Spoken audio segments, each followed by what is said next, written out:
Olá pessoal, uma boa noite. Todos bem-vindos aqui ao canal Sistema de Ensino Monte Carlo. Esse canal é feito para você que gosta de história, você que gosta de humanas.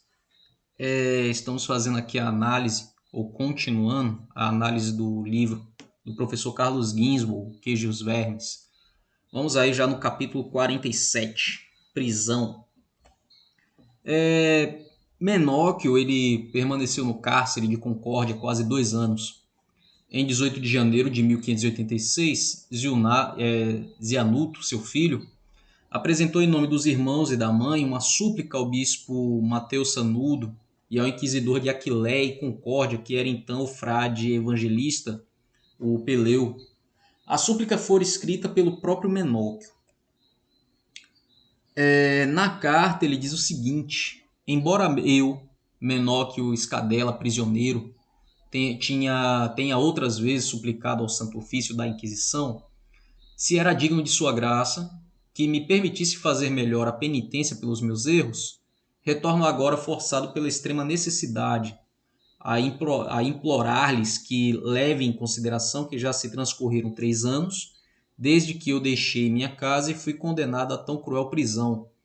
Eu não sei como não morri pela impureza do ar, impedido de poder ver a minha querida mulher por causa da distância, ocupada com a família, com os filhos que por causa de sua pobreza foram obrigados a me abandonar, e então eu necessariamente vou acabar morrendo.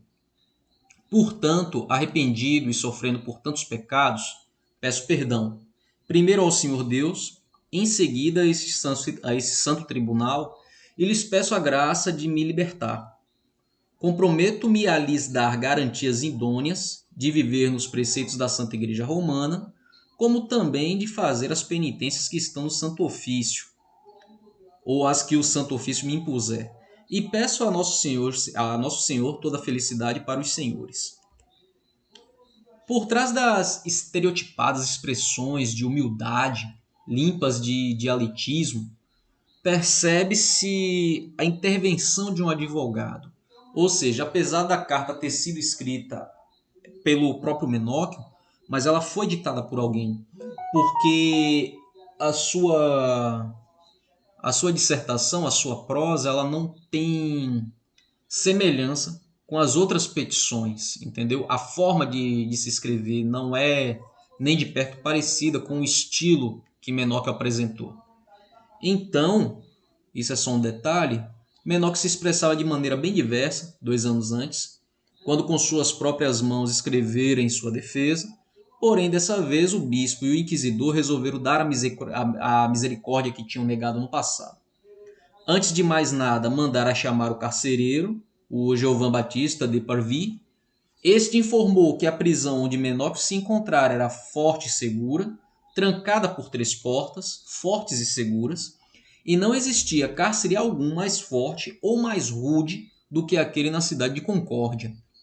Menóquio só saíra dali para declamar a abjuração, carregando uma vela diante da porta da catedral da cidade, no dia da sentença e no dia da feira de Santo Estevão, e também para ouvir a missa e comungar, mas na maioria das vezes o Menóquio ele comungava na própria prisão.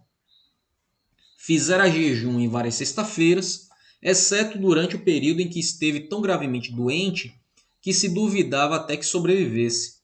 Depois da doença, interromperam os jejuns, mas muitas vezes durante outras vigílias me disse: amanhã me traga só pão, que eu quero fazer vigília, e não me traga carne nem outra coisa gorda. Mais de uma vez, prosseguiu o carcereiro, isso nas suas explicações. Me encostei à porta, quieto, para ouvir o que dizia ou fazia, e ouvi que rezava. Outras vezes, Menóquio fora à vista lendo um livro que lhe fora trazido por um padre. O livro era o Ofício della Madonna, onde se encontram os 7 salmos e outras orações.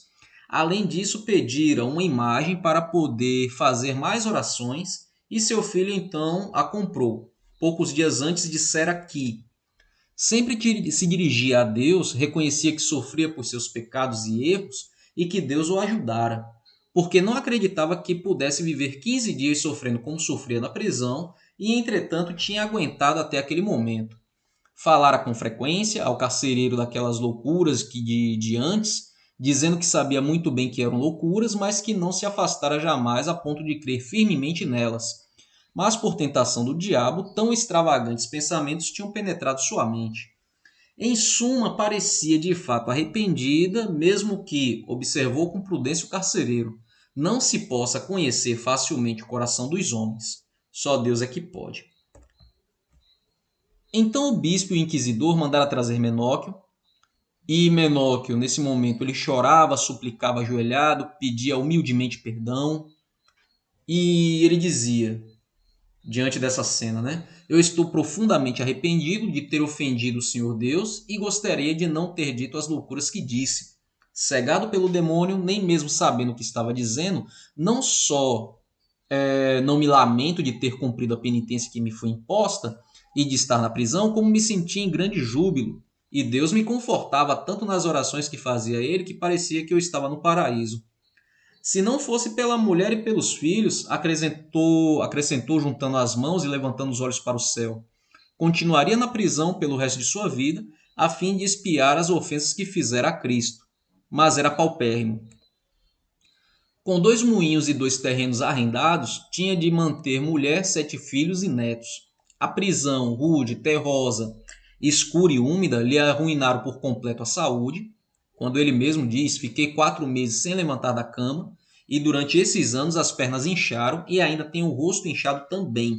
Como podem ver, e quase perdi a audição, me tornei fraco e quase fora de mim.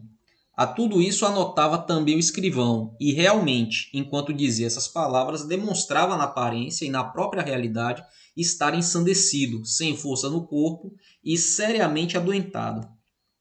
O bispo de Concórdia e o inquisidor de Friuli reconheceram nisso tudo sinais de autêntica conversão, convocaram imediatamente o magistrado de Portuguaro e alguns nobres do lugar, entre os quais compareceram o futuro historiador de Friuli, que era o Giovan Francesco Palladio degli Olivi, e comutaram a sentença.